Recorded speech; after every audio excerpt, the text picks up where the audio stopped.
말씀을 준비하면서 제 친구 생각이 나요. 그 친구는 아마 여기 아는 분들이 있을 거예요. 오관성 목사님이라고 하면 많은 분들이 알아요. 오관성 목사님 둘째 아들이 오성택인데 그 친구가 저랑 아주 절친합니다. 근데 그 친구는 지금 파주에서 거의 1000명 정도 목회를 하고 있어요. 어렸을 때 같이 소꿉장난도 하고 물장구도 치고 목욕탕도 같이 다니던 친구인데 저는 이제 10명 모아놓고 예배드리고 있는데 비교가 되잖아요. 그죠? 그런데 그런 것만 바라보면 한없이 나는 작아질 수밖에 없지만 하나님께서 저한테 많은 선물을 보내주신 걸 생각하면 사람으로도 보내주시고 신발, 옷 모든 걸 보내주시고 그런 거 생각하면은 제가 이 설교 준비하면서 너무나 감사하고 막 눈물이 날 정도예요. 지난주 수요일 여기 어르신들이 한 50명 넘게 오셨어요. 또 우리 기존에 우리 천안세상 교인도 오시고 해서 한 60명 정도 예배를 드렸어요. 오후 2시부터.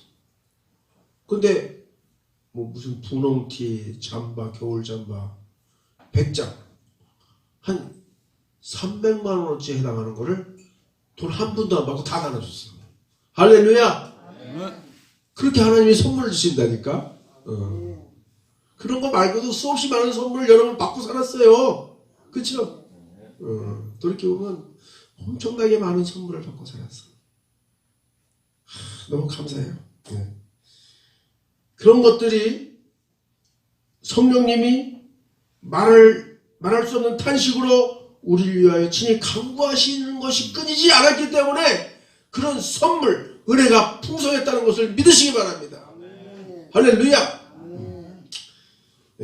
오늘 읽은 본문 말씀 잘 보면은 성령님께서 하시는 일을 확인할 수 있는데 그렇게 성령님의 말할 수 없는 탄식의 기도와 또 모든 것을 살피시는 성령님의 활동, 보혜사 성령님의 함께하심, 그리고 우리가 믿음의 형제 자매로 같이 열심히 땀과 눈물 흘리면서 함께하면서 모든 것이 합력하여 서로를 이룬다느니라. 할렐루야. 아멘. 우리는 선한 것을 이룰 수가 있어요. 선한 것.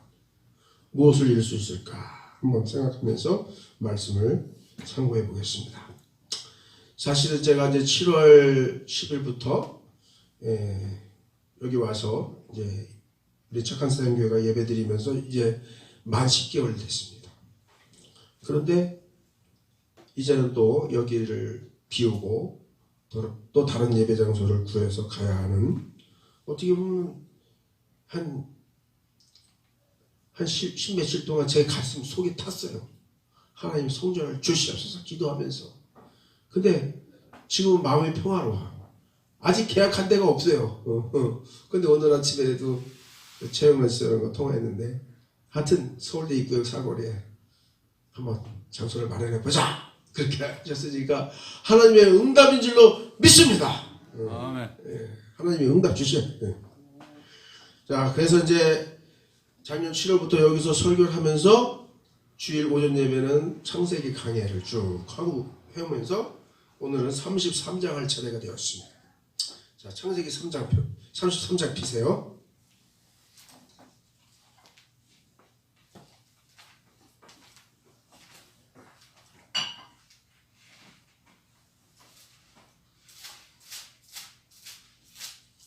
자, 1절부터 합독을 하면서 제가 그만하면 그만합시다. 창세기 33장 1절부터 야곱이 눈을 들어 에서가 400명의 장정을 거느리고 오고 있는지라 그의 자식들과 나누어 레아와 라헬가 두 여종에게 맡기고 여종과 그들의 자식들은 앞에 두고 레아와 그의 자식들은 다음에 두고 라헬과 요셉은 뒤에 두고 야곱은 그들 앞에서 나아가되 몸을 7번 땅에 굽히며 그의 형 에서에게 가까이 가니. 여기까지 잘 보세요.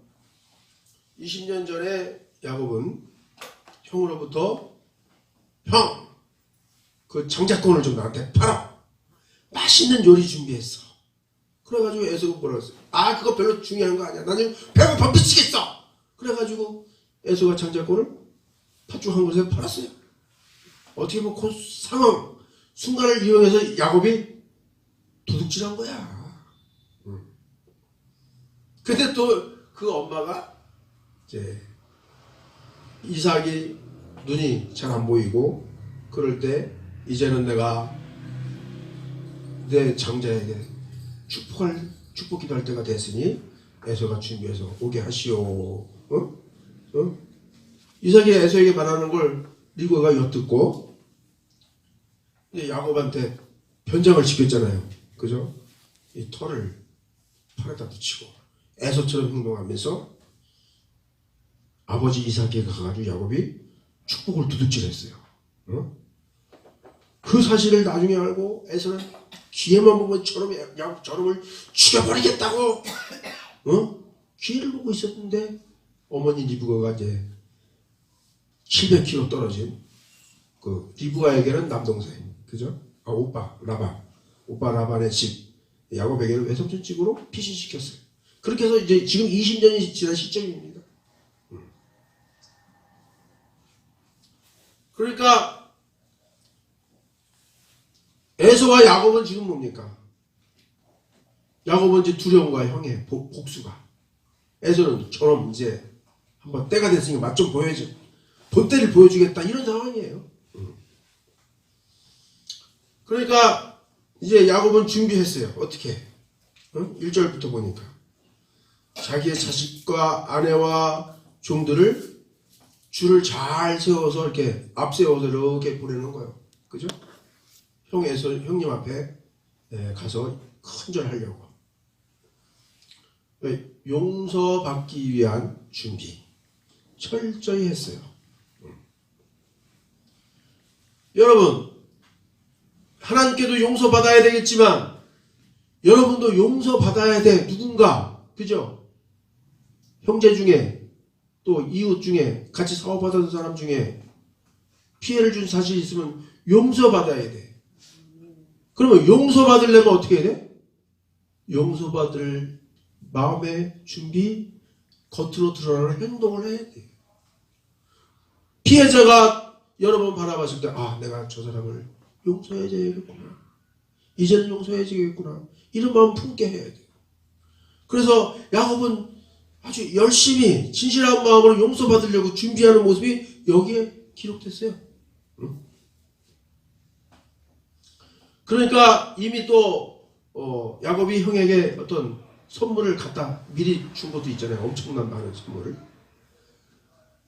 그리고 또 에서가 멀리서 보니까 동생 야곱이 헌도뼈가 부러져가지고, 헌도뼈는 이 사타구니 주변의 뼈입니다. 쩔뚝거리면서 야곱이 오는 거 보니까 애처로운 거야. 아이고, 저 새끼 저거 얄미운 놈인데, 아이고, 저놈이 어떻게 저렇게 쩔뚝거리나? 불쌍해 보이는 거야. 하나님이 일부러 헌도뼈를 친 거예요. 에서를 하고 불쌍한 마음 품게 하려고. 응? 자, 여기서 한번 저를 한번 따라해서요. 애증이 뭐예요? 사랑하는 마음과 증오하는 마음이 가슴속에 막 엉켜 있어. 그런 경우가 있죠? 형제 간에도 부부 간에도. 그래서 여러분, 복을 받으려면 어떻게 해야 돼요? 애증의 강을 건너야 돼. 할렐루야. 누구 앞에나 애증의 강이 있어. 애증의 강.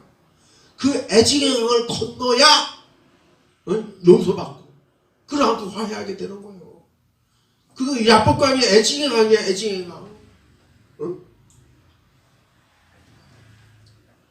에서가 멀리 볼 때 하나밖에 없는 동생이, 쌍둥이 동생이 저기서 쩔뚝거리면서 오면서 아주 또 이렇게 이 조카들과 제수씨와 종들과 가축들과 큰 때를 이루면서 용서받으려는 게 느껴지잖아. 용서받고 싶다는 그 야곱의 마음이.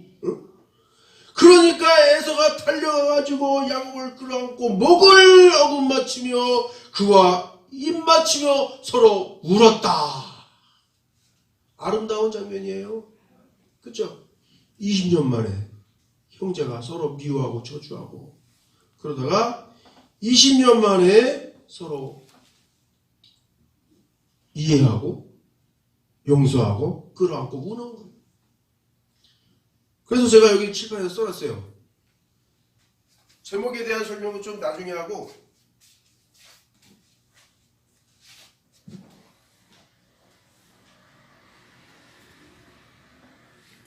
이 포옹과 포용. 여러분 상대방을 용서하려면 먼저 처음에 뭐 해야 되죠? 이해부터 해야 돼. 이해. 그잖아요. 이해부터 해야 용서할 수 있지. 저놈이 저게 하는 시 이해가 안 된다 그러면 용서가 안 돼. 그죠? 이해부터 해. 그러면서 내가 포용해야겠구나, 관용을 베풀어야겠구나 이런 마음이 생기면 그 다음에 뭐 하게 돼요? 포옹하게 되는 거야. 근데 사람들이 말을 쓰다가 많이 잘못 쓰죠? 포용이란 단어 써야 되는데 거기다 포옹을 쓸 때 포옹하자. 포옹이라는 건 뭐냐면 진짜 서로 끌어안는 게 포옹이에요. 포용은 뭐예요? 이해하고 그 사람을 마음으로 안아준다. 마음으로 안아준다.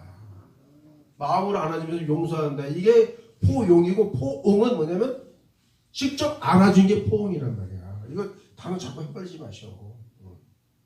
저는 이제 국어선생 출신이라 교회가 교인이 5,000명 10,000명 되는 목사님이 유튜브나 방송 설교하면서 예배소서 5장 3절 보겠습니다 그런다니까.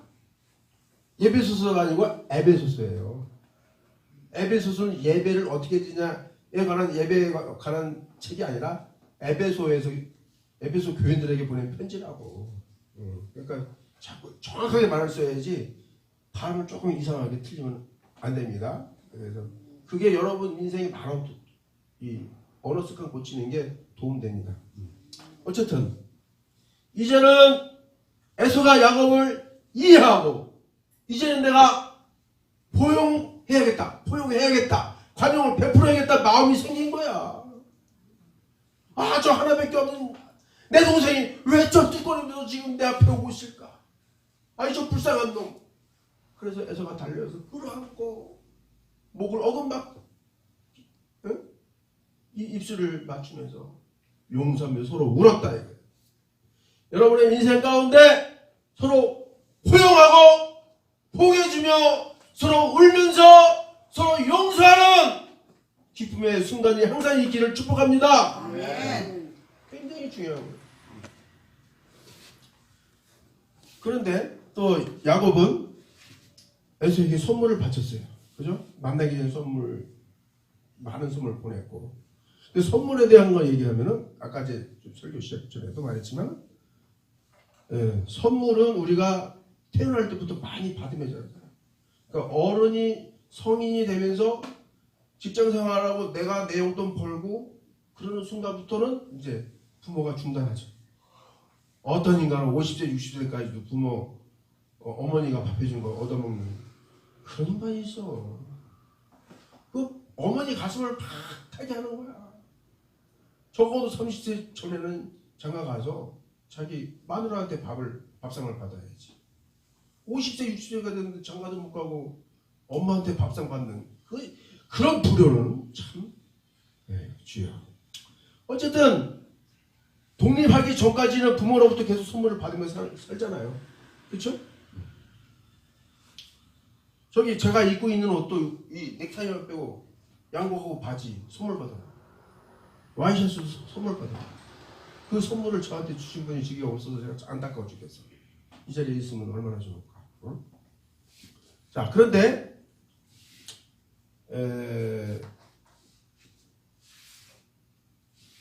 태양은 매일 새로운 태양이 떠오릅니다. 어제의 태양과 오늘의 태양이 같은 태양이라면 지겨운 인생이야. 지겨운 하루하루의 연속이야. 하지만 오늘 떠오른 태양은 어제의 태양과 다른 하나님의 선물입니다. 할렐루야. 오늘 태양이 떠올랐는데 그 태양은 여러분 모두를 위한 하나님의 선물입니다. 그래서 today is gift from God. 오늘은 그대를 위한 하나님의 선물입니다. 오늘이 있으려면 뭐가 떠올라야 돼? 태양이 떠올라야지. 그렇죠? 그런데 선물에 대한 얘기 좀 합니다. 영어로는 자 한번 따라하세요. 따라하세요. gift, present, blessing. 이게 다 선물이라는 뜻이에요. 그런데 또 이제 우리가 행복하려면 선물을 많이 받으면 행복하잖아요. 그죠? 그래서 이 blessing이라는 단어는 행복이란 말 뜻도 있어요. 축복이라는 뜻도 있고. 근데 사람들은 자기가 어떤 노력 없이 땀 흘리지 않고 선물 받으려고 그래. 거의 그런 사람 많죠. 그죠? 그렇지만 사실 우리에게 주어진 선물에 대해서 생각하면 누군가 땀 흘렸기 때문에 선물이 내게 온 거야. 누군가 피 흘렸기 때문에 이 교회가 여기에 서 있는 거야. 할렐루야.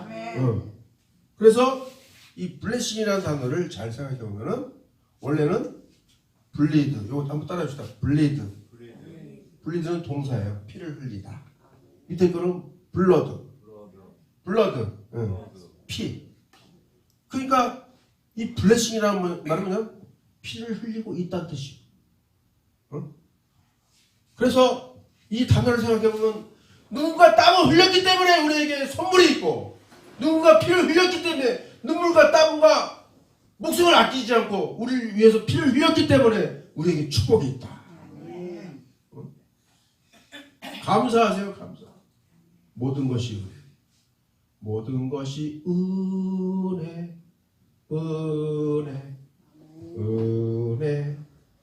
한없는 은혜. 모든 것이 한없는 은혜예요. 한없는 은혜. 여러분 20년 동안 야곱이 자기 인생길에 도와준 하나님의 은혜를 생각하니까 모든 것이 하나님의 은혜입니다. 고백하고 있어요. 성경 말씀 다시 보겠습니다.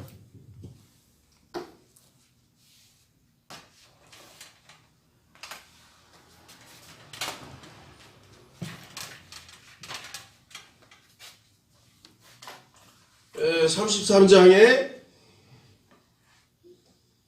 5절 끝에 보면은 야곱이 이르되 하나님이 주의 종에게 은혜로 주신 자식들이 네이다 이렇게 써있어요. 20년의 인생을 돌아보니까 이것이 하나님의 은혜였습니다라고 야곱이 고백하고 있다는 거예요. 한번 생각해 보세요. 사랑하는 라헬을 위해서 7년 동안 허리가 휘어지도록 허리가 끊어지도록 별의별 고생을 하면서 사랑하는 라헬을 아내로 맞이하는 그 순간이 됐어. 근데 그 삼촌이 미리 야곱에게 엄청나게 술을 퍼마시게 했어. 아주 떡이 되도록. 그리고 라헬을 쉬는 방에 들어가게 해야 되는데 레아를 쉬는 방에 들어가게 했잖아. 그쵸? 이 야곱은 술이 떡이 돼가지고 라헬 마이 달링 오 마이 달링 라헬 드디어 우리는 이제 합방하는 그 순간이 됐어. 그래가지고 만취한 상태에서 신혼방에 들어가서 그 이불 속에서 황홀한 시간을 보냈어. 근데 아침에 눈을 떠보니까 누구예요? 라헬이 아니고 누구예요? 아니 레아가 누워있잖아. 얼마나 황당했어. 우와 당신 누구야? 레아가 그냥 이불을 집어쓰고 아무 말도 못하고 저 레아예요? 얼마나 그 여인은 가슴이 타겠어. 저 미친놈 왜 나는 쳐다보지도 않고 라헬만 쳐다보는 거야. 얼마나 원망스럽겠어 야곱이. 그렇죠.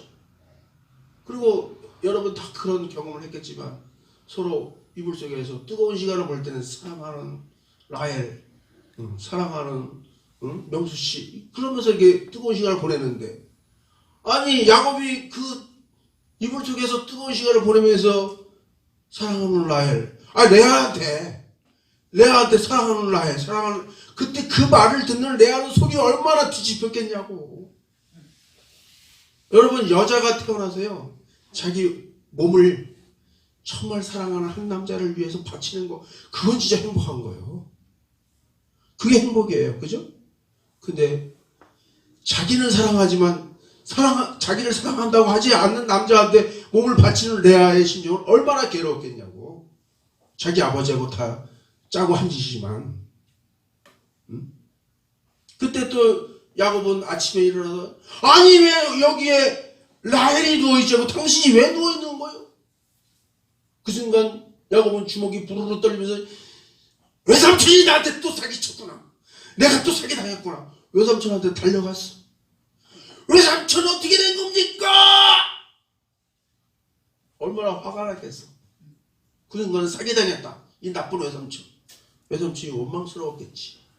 하지만 그로부터 13년이 흐른 다음에는 이 야곱이 뭐라고 신앙 고백합니까? 33장 5절에 하나님이 주의 종에게 은혜로 주신 자식들이니이다. 이렇게 은혜로, 그것이 은혜였다는 거야. 알고 보면 그게 은혜였다는 거야. 13년 전에는 아닙니다. 맞네. 13년 전 그때쯤에. 어쨌든 레아하고 속아서 잠을 자고 나서 그날 아침에 그 순간에는 외삼촌 그 인간이 나한테 사기쳤구나. 사기당했구나. 얄미웠지만 세월이 13년이라는 세월이 흐른 다음에는 생각해보니까 그것이 하나님의 은혜였다. 할렐루야. 이렇게 신앙 고백하고 있습니다. 그래서 이 8절 봅니다. 33장 8절. 에서가 또 이르되 내가 만난 바 이 모든 때는 무슨 까닭이냐. 야곱이 이르되 내 주께 은혜를 입으려 함이나이다. 그러면서 10절 보니까 야곱이 이르되 그렇지 아니하니이다. 내가 형님의 눈앞에서 은혜를 입었사오면 청하건대 내 손에서 이 예물을 받으소서. 예물을 드리면서, 선물을 드리면서 이렇게 말을 했고, 또 야곱이 뭐라고 합니까? 형님의 얼굴을 배운 즉 하나님의 얼굴을 본 것 같사오며, 형님의 얼굴을 보니까 하나님의 얼굴을 보는 것 같습니다. 이게 얼마나 아름다운 형님에 대한 존경을 표현하는 겁니까? 여러분, 때로는요, 사실은 그렇지 않을 때도 있어요. 그렇지만 그냥 마음으로, 말로 하나님의 얼굴을 보는 것 같습니다. 당신의 얼굴을 보니까 하나님의 얼굴을 보는 것 같습니다. 이렇게 말하는 것이 지혜로울 때가 있어요. 모든 언행 심사를 지혜롭게 함으로써 승리하고 축복받으시길 바랍니다. 저도 몇 번 그런 얘기 들으면 오 목사님 얼굴 보니까 하나님 얼굴 보는 것 같아요. 그런 말 들은 적이 있어요. 그렇게 인정받으니까 교회가 조금 됩니다. 네. 자, 그렇게 해서 어쨌든 하나님의 얼굴. 그래서 제가 오늘 설교 제목을 이렇게 썼어요. 자, 여기 보세요.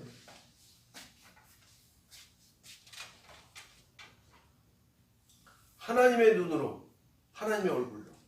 다 같이 시작. 하나님의 눈으로, 하나님의 얼굴로. 여러분이 신앙생활하고 모든 언행심사, 하루하루 일상생활의 삶과 여러분의 얼굴 봤을 때 많은 사람들이 여러분의 얼굴 보고 이 빌라 지사님 얼굴 보니까 하나님 얼굴 보는 것 같아요. 할렐루야. 그렇게 칭찬받으시기를 축복합니다. 네? 그게 정말 그랬으면 좋겠어요. 우리 최명철 목사님 진짜 이름이 명철이라서 명철하게 행동하셔. 근데 얼굴 보면 항상 하나님의 얼굴처럼 보인다니까. 온유하시고 인자하시고. 이게 서로 칭찬하고. 조금 어쨌든 하나님의 얼굴 같긴 한데 또 아닌 것 같아. 그럴 때도 있어. 그래도 하나님의 얼굴로 보입니다. 그러면 언젠간 그 사람 얼굴이 하나님의 얼굴이 된다니까.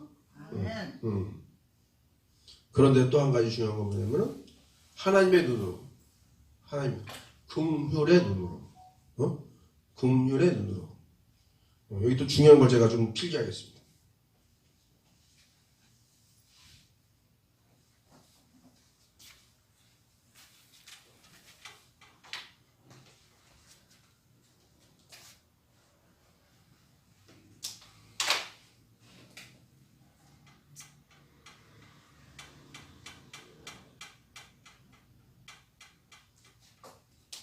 자, 한번 크게 읽어보세요. 확신법. 확신법. 이게 뭔지 아시겠어요? 무슨 뜻인지 아시겠어요?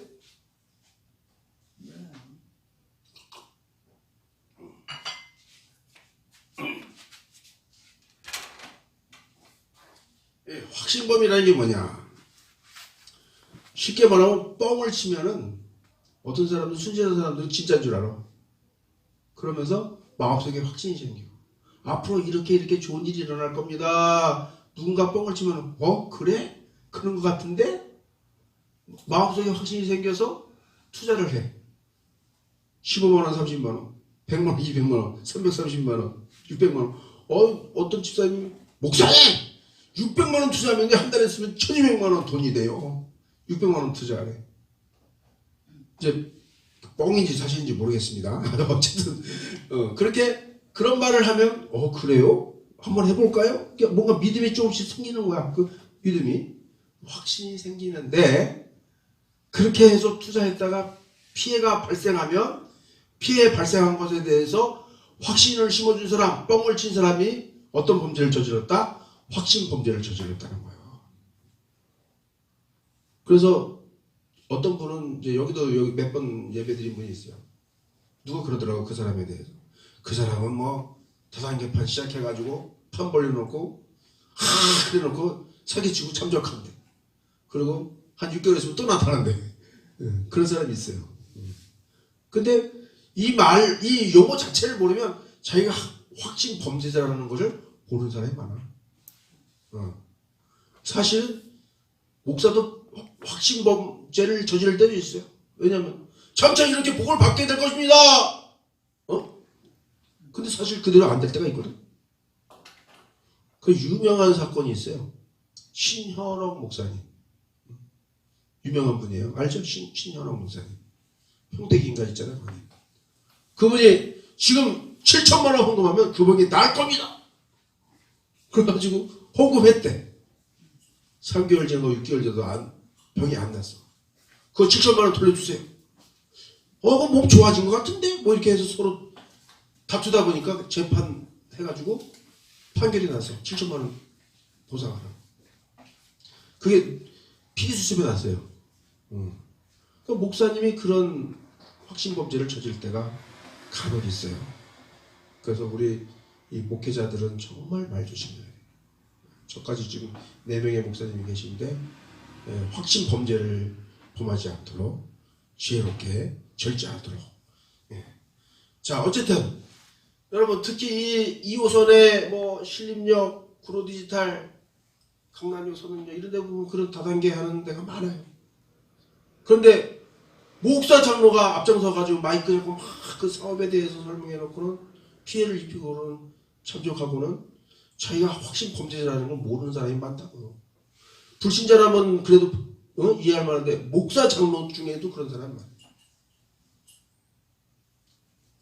그래서 그런 것들이 참 많은 사람한테 피눈물 흘리게 나는 일들이 상당히 있는 걸로 알고 있고, 저도 한 만 4년 전부터 서울대 입구에 와서 목회하고 있으면서 대략 한 3천만 원 정도 피해를 입었어요.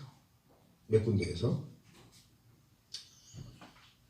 자, 문제는 뭡니까? 문제는 그렇게 나한테 피해를 준 사람이 가까이 있을 때, 또 다른 다단계판에서 만나든지 아니면 교회 와서 만나든지, 그 사람이 나에게 피해자란 말이야. 나는 가해자야.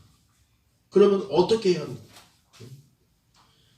지금 이 야곱의 행동을 보면은 용서를 받기 위해서 성실하게 진심으로 준비하는 모습이 보여요. 그래서 창세기 33장 3절 보세요. 33장 3절에 보면 자기는, 야곱은 그들 앞에서 나아가되 몸을 7번 땅에 굽혔다, 이렇게 써있어요. 에서를 향해서 몸을 7번 땅에 굽히면서 용서를 구했어요. 적어도 신자라면, 신앙이라면, 집사, 권사, 장로, 목사, 신앙인이라면 용서해달라고 표현할 때 이렇게 해야 된다는 거예요. 야곱이 형에게 용서받기 위해서 땅에 이마를 대고 용서해달라고 7번이나 굽혔다. 큰 절을 7번이나 했단 말이에요. 여러분, 피해를 입혔으면 이렇게 용서를 구하는 성실한 태도를 보여야 이곳에 평화가 넘치는 거예요. 할렐루야.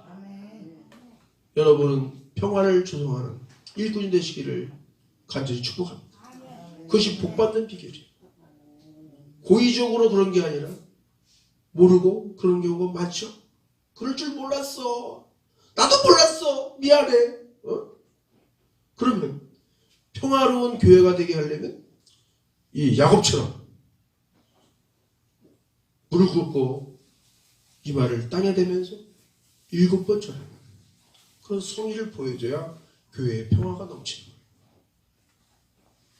그래서 어쨌든 이 에서가 11절 12절 창세기 33장 11절 12절 다 같이 합독합시다. 창세기 33장 11절 12절 시작. 하나님이 내게 은혜를 베푸셨고 내 소유도 족하오니 청하건대 내가 형님께 드리는 예물을 받소서 하고 그에게 강권함에 받으니라. 에서가 이르되 우리가 떠나자 내가 너와 동행하리라. 이렇게 가해자와 피해자가 서로 원수였던 사람들이 내가 너와 다시 동행하겠다. 동행합시다. 동행. 굉장히 중요한 거예요. 동행. 주께서 막대기로 지팡이와 막대기로 나를 안위하시고 사망의 음침한 골짜기에서 나를 구하셨나이다. 선한 목자는 어때요? 잃어버린 양을 구하기 위해서 양을 기르면서요, 이스라엘에서 목자들은 양 한 마리 한 마리마다 이름을 붙여줬어. 오양, 김양, 최양 이름을 붙여줬다고. 강씨는 엄청 고집이 세. 고집이 센 양을 강양이라고 해. 그 사람이 앉은 자리에서 풀도 안 자란데 그렇게 고집 센 사람을 최양이라고 해. 오씨도 고집이 엄청 세요. 오시라면 넓어서 오양이야. 그 오양, 강양, 최양. 잃어버린 양을 부릅니다. 강양아, 강양아, 강양아, 너 어디 있냐? 사망의 음침한 곳을 걸으면서 목자가 이름을 부르고 있어요. 그때 양이 내가 여기 있어. 선한 목자가 달려와서 강양아, 네가 여기 있구나. 아이고, 피를 흘리고 있구나. 다리가 부러졌구나. 상처를 감싸주고 안아주면서 눈물을 흘리면서 그 양을 들쳐업고 할렐루야. 선한 목자가 잃어버린 양을 찾아서 돌아옵니다. 할렐루야. 여러분의 이름을 다 부르고 계시는 예수님의 음성을 들으시기 바랍니다. 여러분의 상처를 싸매시는 예수님의 손길을 느끼시기 바랍니다. 여러분을 따뜻하게 안아주시는 선한 목자의 품속에 여러분 안기시기를 바랍니다. 기도하겠습니다.